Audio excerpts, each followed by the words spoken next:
Hi, Matt. Hi, Betty. How you doing? I am doing well, thanks. Good. Good. I'm glad to hear that. So, Matt, tell us about you. Well, I'm just gonna go broad here because such a broad question. So I am a husband and a dad of 4 kids, ages 9 to 20, and that's a big part of my life. And my day job is I'm the learning and video ambassador for TechSmith, so I make a lot of videos, training, speaking opportunities, do a podcast for them, do a lot of that stuff. Background as an instructional designer. I have a faith community that I'm very actively engaged in a leadership position, which is the other part of my time. So family, work, church, that's kind of the big three for me. And then I also been trying to get out and be healthy and take advantage of not having to drive for Yes. an Yes. hour a day. Yes. Agreed. What would you say are your biggest accomplishments in life or in work or both? My biggest accomplishments in life. Oh my gosh. Uh, I think that this is really hard because it's like I don't like talking about myself. Mm. This is really hard. And some of the answers I want them to be not just my flippant, like to get out of the question. I think honestly, I feel really good about as a parent raising my kids. I think I've got the older ones at least are a little bit more proven than the younger ones. They're pretty well adjusted. They're doing well, which I'm really proud of them. The focus and energy that they're putting towards their future. From a work perspective, I am really proud of the things that I've been able to build for TechSmith. So I've been in a lot of different roles. I talked about that in various different places. But in this last few years, I've seen the culmination of all this experience of things I've done. Like in 2010, I started a live stream when no one was live streaming. Mm-hmm. I worked in developing like the tutorials and what we called our learning center at the time. And I've taken all those experiences, including leading a video team. And in the last 3 years, we've launched the TechSmith Academy with a good subscriber base. It's growing. We're seeing content coming in. We've launched certifications for Camtasia in particular is the one I worked on, but also for Snagit. We've started a podcast and a live stream that we've run now for over a year, almost continuously. There's only been a few weeks we haven't done it, and in that we've actually started a sub podcast Mm-hmm. with myself and 2 other people at TechSmith. And so I just feel like between those and the things going out and speaking and teaching people, like I feel like the accomplishment is I've hopefully helped. I feel like I've helped a lot of people, like, hundreds of thousands of people have probably seen or heard me talk about stuff. And that to me is that's awesome. And it's not about me so much as that I just feel so grateful that I'm been in a position and I have a company from a work perspective that backs me to help people. And then in my personal life, just being able to continue those in different ways, not Mm-hmm. about video or images or audio or anything like that, but in other ways as well. Yeah. So, you mentioned speaking. So, do you speak like at conferences or? I speak at conferences less now, more online, obviously online, but Mm-hmm. I don't know. In the last, I was on averaging, I was going out to events anywhere between 8 and 15 times a year. On top of and then that's would be in person and then just online events. Mm-hmm. I can't remember this last year. At some point, I told that I think I had probably between podcasts, between speaking on like interviews on people's podcasts, not where I wasn't the host, Mm-hmm. conference events, digital events, between recorded and live, probably was 25, 30 different events Yeah. Per month or per year? per year. Oh, Per okay. year, no, Okay. Okay. not per month. I I mean, feel but like then you'd on look a top of that, little more tired if it was per month, but I could be wrong. yeah, that'd be a lot. Yeah. But there were some weeks I was literally speaking like between podcast interviews and digital events. Like I'm pretty sure there's several that I did 3 or 4 in a week. Mm-hmm. And that's the hour long engagements or half hour that you're just kind of on. Plus the live stream we were doing, Mm-hmm. for a TechSmith podcast. So yeah, Yeah. it gets to be a lot. So let me take that question about your biggest accomplishments and kind of twist it a little bit. What would Sure. others say about you, and what would they say are your biggest accomplishments? Well, they'd have a lot to say about me, like, man, what? What is he doing? What? No, I don't know. I don't know what other people say about me. It's interesting because I will say this. We had our annual kind of conversation with management about how we're doing. We got to have those performance things. Right. It's interesting. Let me say this. I have struggled my entire life with feedback, in particular, like good feedback, bad feedback, criticism, constructive criticism. I have struggled with it. In the spirit of being vulnerable here, in fact, it was sometime in March. I just hit this. I think it's a combination of like we just went through winter, Mm-hmm. COVID, and I just hit this wall. And my wise wife said, you need to do something. You're not doing well. And I'm like, yeah. And I was able to be honest and say, yeah, I'm not. Because normally I'd be like, no, it's fine. It's fine. Mm-hmm. Um, and for the first time in my life, I used, some online service, and I talked to a therapist and just said, like I wrote out like, here's all the things I think Yeah. she probably thought like, oh my gosh, you should have been doing this for years.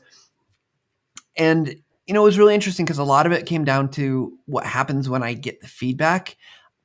I get a little bit paralyzed. So I struggle with this, not because I don't know what people think, but I struggle because it's been just an issue for me to talk about. Like, I think people would probably say like, you're like the things I'm doing that I'm really well aligned with the work that I'm doing, like from a work perspective, right?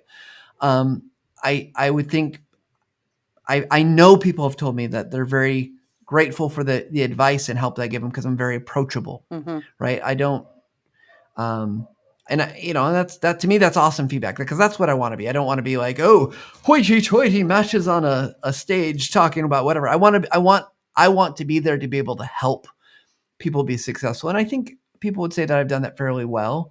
Um, I've also heard that, gosh, this was actual feedback. Mm-hmm. You are so humble about the work that you're doing. And I don't think I'm necessarily humble, but they're like, you're so humble, you just don't talk enough about it. You need to get out there and do more. Mm-hmm. And I'm like, okay. So, Like so I just feel the good news is that humble uh, people don't say they're humble. So that's a good sign for you, Matt. yeah, I know. Mm-hmm. I know. Like, so I'm not humble. It's just that maybe I'm Yeah. a little less And also, willing just to to throw this in there, speak I've about it. always said that everyone should have a therapist. I think it should be like assigned once you hit adolescence, and it's just part of your life. So good for you for seeking out that help. I've been in therapy a few times, a couple times, half a dozen times over the years, and yeah, I think it's always a good idea. So one more question about that, and then we'll move on. And that is, Yeah. so you didn't really answer this part. What would they say? What would others say are your biggest accomplishments? Yeah, I mean, I told you I have a problem talking about this kind of thing. I mean, again, from a work perspective, I think I'm really well aligned. I think uh, the things that I've been able to launch, Mhm. like I'm really good at launching things at work, like getting things started, getting taking these bigger ideas So let's and name them. and Let's name those things that you. so again, TechSmith Academy, Mhm. we went uh, from basically this idea to fruition in 6 months. Um, And of that and then 6 months, because I can tell you're going to need a little coaching here because you are just keep saying the same thing over and over again because you don't want to yeah, tell me yeah, the yeah. detail. So, okay, so of that 6 months, what percentage of the success was based on the actions that you took? Like, did you do like 75% of the work? 90%. Okay. That was painful I for you had to say had a that. had a partner help me write the first initial seven scripts for the first seven videos, eight Mhm. videos. Um, and then I definitely had some video production help from our team. But everything that happened is because of the efforts I put in. I mean, I had coaching and people Sure. guiding me and giving me like approvals and things like that along the way, but like But I you're did the making work. it happen. Yeah, you're making it happen. And the continued success of the academy, a vast majority of that is based on I am the lead. I am the developer. I mean, there are parts that I've been able to have an intern help me take some of Sure. our podcasts and put it into the course format. But I did, I made all the content. I've done the vast majority of the writing. We've been very fortunate to be able to work with some great people Mm-hmm. to have courses created. But in even in those senses, I'm working on developing the contracts, and so Sure. I'll take 90% of the Okay, good. credit. Good. And then just ballpark, if you were to say how many recorded tutorials you have made while working for TechSmith with you explaining how to do something or talking about Tu- something. Tutorials are just videos and like We can do how-to general. videos Let's do and videos just in general. oh gosh. Um, I don't know if I've reached the thousands yet, but I'm high hundreds. High hundreds. And we're talking from idea inception to published video. Yep, not me just telling other people to make videos. That number would be a lot higher Yeah. because I managed a team and they made a lot of videos. Yeah. But these are just But my mostly videos, your yeah, videos. Yeah. Okay. All with a right. I big feel like, boost go ahead. this last year being, we probably made between now and sometime last year when COVID hit in About a March of year ago. Yeah. 2020, 40 some just live streams, Mm-hmm. multiple other just recordings. So yeah, Yeah. it's a lot. Just even That's in the last year, the production numbers That's quite increased a it's lot. quite an accomplishment. And I wanted to kind of go over some of those details just in case somebody else that's watching doesn't know you, and is not familiar with TechSmith, so they don't recognize your face. Most Yeah, people I think that see this would be like, I know that guy. Oh, kind of like I did on the plane. Anyways, yep, there you go. So, secret identity. what has been your experience with imposter syndrome? Which part any given day, right? Like, I don't know. I feel like I don't want to. So I try not to lean into it. Like, oh my gosh, I've got imposter syndrome. But I think there's some level I feel that like, um, I feel so incredibly blessed to do what I get to do. Like, I have a role like I don't know of really anyone else that has this role. And almost every day I feel like, oh my gosh, they're going to tell me to stop because I'm not good enough. I don't know what I'm doing. Um, and maybe there's even been many times in my career, not just doing this particular role, where I've thought, oh my gosh, I'm going to get fired. They're going to realize I don't know what I'm doing. Especially early on as a manager. Like, so when I started TechSmith, I was an instructional designer, and my job was to make tutorial videos all day long. That's what I was there to do. That was in July. By October, I was a manager. There was on the team that I had just filled an instructional design role, so that was open. And then there was another instructional designer, and shortly after, and I remember having the conversation like, "Hey, do you mind if I apply for this position? Are you going to be okay with that?"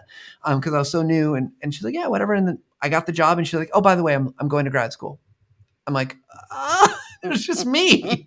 And so like I had to build this team, and I feel very fortunate. I was able to bring in a good friend from grad school who I just thought the world of. It's still a good friend of mine and one of the smartest people I know.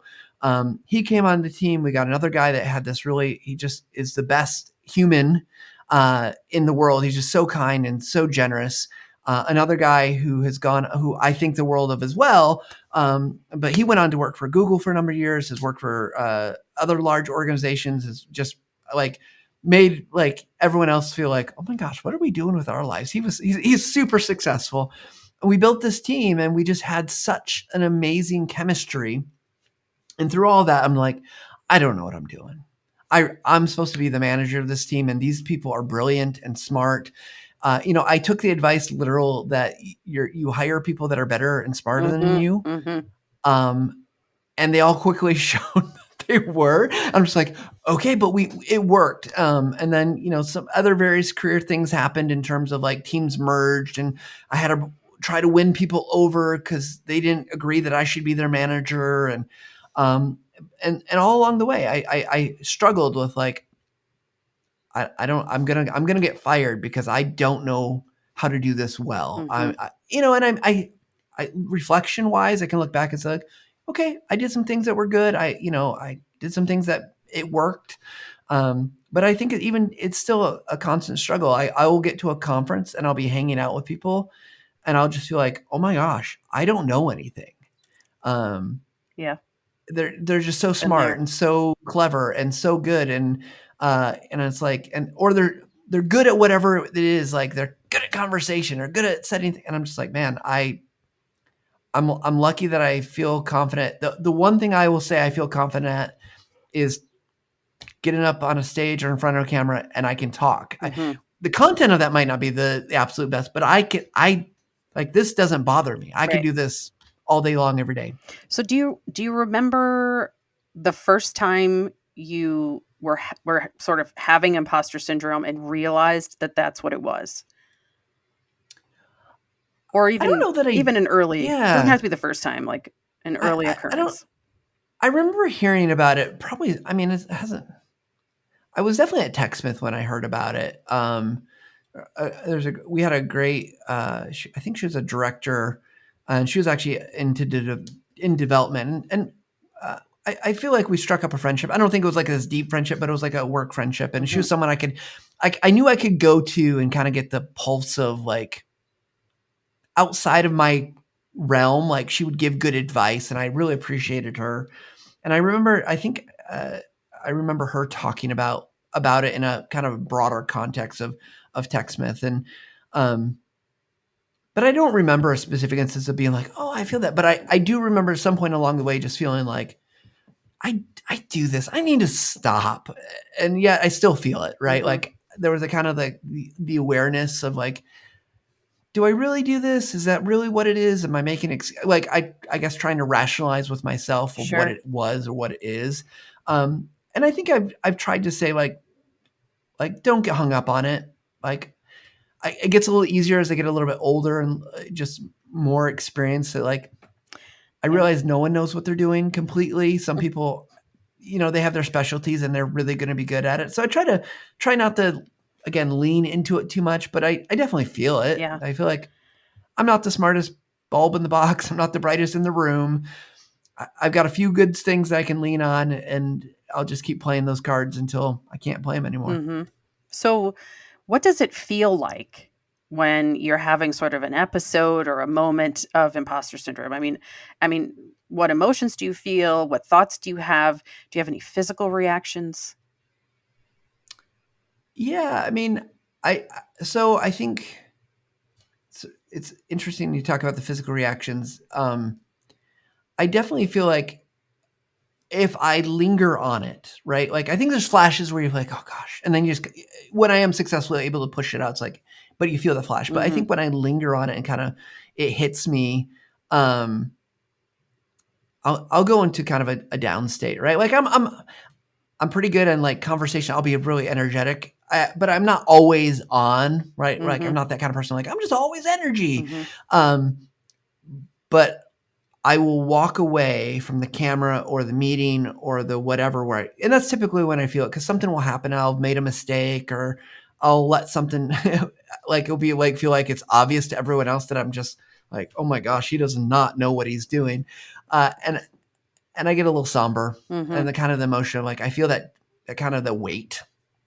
Like, man, I'm not doing good here. And let me talk out, because I this happened recently. Um, and it was outside of work. It was triggered. I was in my church responsibilities, my faith responsibilities. I'm one of three people that leads what's called an area. It's an area, right? Like, it's a geographic area where there's multiple congregations, and I've been asked to serve in this position that oversees these. And I was in a meeting, and typically these people are looked up to as people who are very responsible. Like, and I just felt like at the end of the meeting, there wasn't the trust there in my capabilities. And I just felt bad for like a couple days. Like it was hard to focus. It was hard to, be enthusiastic about things. I just felt the kind of the emotional weight of like, what are you doing? Are you really? Why are you doing this? Why did they ask you, Matt? Why are you here doing this thing? Because there's so many other people who are so much better, which is true. There are people that could do it better, but they asked me. And so it's like that kind of trying to push through a little bit and say, yeah, why am I here? What can I do to not feel this way? Or what do I need to change? And sometimes I have answers, and sometimes it's like, I just got to work through it. There's nothing I can change. It's just, or realize that's not what it was intended at all. Yeah. And that's not how I read the situation wrong. And that's kind of leads to the next question, which is when that happens, how do you cope? Do you have techniques that you put into practice, or what do you do that makes it better? Well, interesting. One of the things that I've been working on doing is that when I receive criticism, or what I perceive as criticism, which is usually kind of part of the trigger, even if it's not meant to be, look, all the feedback I got in my performance review was not meant to be negatives. There was no negatives. Really, there was no negatives. It was things like, hey, we'd love to see you do more of this. We'd love to see you do more of this, right? But as I get that criticism, I've got a book, and I'm writing down what I perceived, what it was, what I perceived, and like how it made me felt. And then I'm supposed to say like, well, what's the positives in there? What are the things that are true about this? And what are the things that are not true that I'm telling myself? And that's been interesting to go through and kind of recognize the things I tell myself, the stories. And I don't want to say they're lies, but the things I will pick up on. And so that's been one thing. The other thing I've been doing a lot of is, especially as the weather's nicer, going on a walk with my wife, and we just talk and try to be open about those things. And she's a great listener and a great support. And sometimes is really good at about hit me over the back of the head, sometimes literally and sometimes not. And saying like, really? Is that what you really think? I'm like, yeah. And she's like, come on, Matt. So I think just being able to talk about it, it's been very helpful. Putting those things into perspective has been helpful. Yeah. Anything else that you find makes it better? I mean, yes. I mean, I don't know how deep we want to get in here. But I have found that also, I mean, just reflecting, taking time we'll call it for prayer, meditation, has been very useful for me. So reflecting on that thing to a higher power.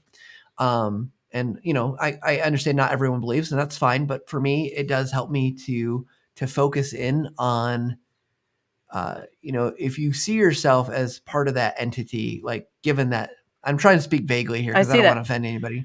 You don't have to worry about it. If they're offended, they'll turn it off. You just go ahead and be you. Okay, so for me, my relationship with God, right?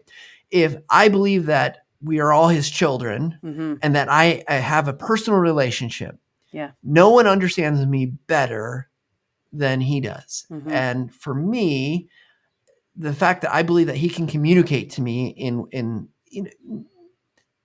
simple ways, feelings, thoughts, ideas, that he can help me to understand who I am, because he really knows me, right? And as divine, eternal scale of things, he understands me. He understood me before I was born, through whatever the afterlife brings. And I firmly believe that he, one, understands me, and then with my faith, that there's a gift given that I can be made whole. If I'm imperfect, he can fix that. And that has been, especially as I've been in this position for the last 7-8 months now, I've been really focused on my kind of spiritual life. And that's been very helpful and meaningful to me, to know that relationship has guided me to help overcome it. I mean, and it's interesting. I was making some of those connections, and as I met with the therapist as well, that she was open to that idea, right? And the concepts that were being taught to me to reflect, and I could take that and directly apply it to my spiritual side as well. Mhm. And so that's been really a meaningful piece, because as I turn to that side, it's not just someone's opinion. I love my wife dearly, but she is biased in every kind of way I can think Yeah. of. My children are I biased, mean, right? they are. They see me through a lens that they, as husband, as dad, or whatever. But this, I can take this with a little bit more of that pure. It is like it is what it Mhm. is, and it's a loving relationship for me, and it helps me to understand that a little bit more of who I really am and what I'm really capable of. Um, without it ever, it's never been like making me think that I'm the absolute best, Mhm. because I'm not. Mhm. But it's very clear guidance and direction of like, hey, you're okay. Yeah. You're going to be okay. This will pass. You're going to, you know what? You may need to work on some things, but here's something you are good at. Yeah. Thank you for being vulnerable and sharing that with us. What would you say, or what would you share with someone who is experiencing imposter syndrome right now? What I would say to someone who's experiencing imposter syndrome right now is take a second and reflect on, is it real? Are you really unqualified? Are you really incapable? And as you do that, what are the truths? So for instance, I don't know everything there is to know about marketing, yet I'm in a marketing department. Mhm. So the truth is, I don't know as much as a lot of people, but I have experience that is not marketing that lends itself directly. So I think just taking that time to reflect and say, like, what is really true about this situation can allow you to understand a couple things. So what? You don't know everything? They still hired you, asked you to do it. And then you can, once you've got that reflection, you kind of start to understand those things, you can step back and say, now that I've done that, what are the gaps I need to close? And there's always gaps. Mhm. But, I think that's the beauty of particularly being in the field of learning and development, training, whatever field, someone might be listening. If you're kind of an educator type, there's always gaps. There's always someone that knows more than you. There's Mhm. always going to be someone that's better at something than you. But we should be professional learners in our lives. And so this is just a chance to say, like, you know what? I don't know anything about SEO, but I can learn. Yeah. And I'm really good at figuring stuff out. And I'm really good at being scrappy. So let's take that strength and now you apply it to figure out what gaps we can close and what gaps we really need to worry about. Because I don't know, I don't need to know everything about marketing. Mhm. I've actively tried not to learn some things because I got too much in my head rolling around. Yeah.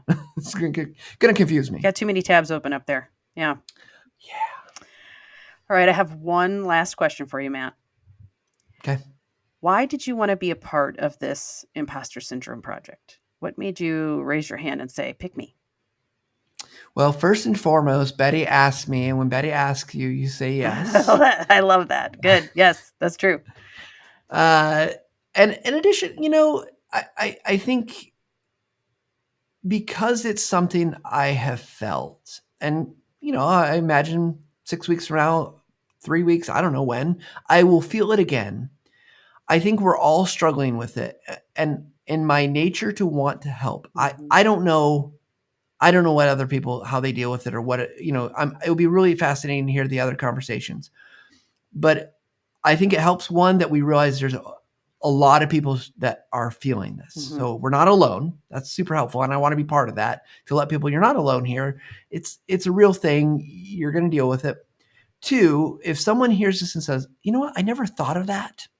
I never thought or I never thought Matt was the person that would have it. I want them to feel like, again, I'm there. We're all struggling this together. And maybe there's something I've said today that is helpful, Mhm. that will help someone to, make that connection to their spiritual side or make that connection to therapy or make that connection to reflection. And they'll walk away, be a little bit more able. So I'm always willing to help and I'm always willing to give of myself in that way. So that's why I wanted to do it. And frankly, I hope this is okay to say. It kind of feels like therapy. Yeah. Talk about it. Well, Be open about it. It's a little yeah, bit of a weight lifted off my it shoulders. is. And often people say that talking to me feels like therapy. So I'm not sure what I don't know if that's good or bad, but nevertheless, Maybe you missed your calling. maybe. Could have been a therapist. Maybe I'm therapist adjacent. I don't know. But There you go. well, we really appreciate your willingness to be vulnerable and share your stories. So thank you so much, Matt. You're welcome. If you like this series and you want to show support, go to buymeacoffee.com/ifyouaskbetty to learn more about how you can support this and future If You Ask Betty projects.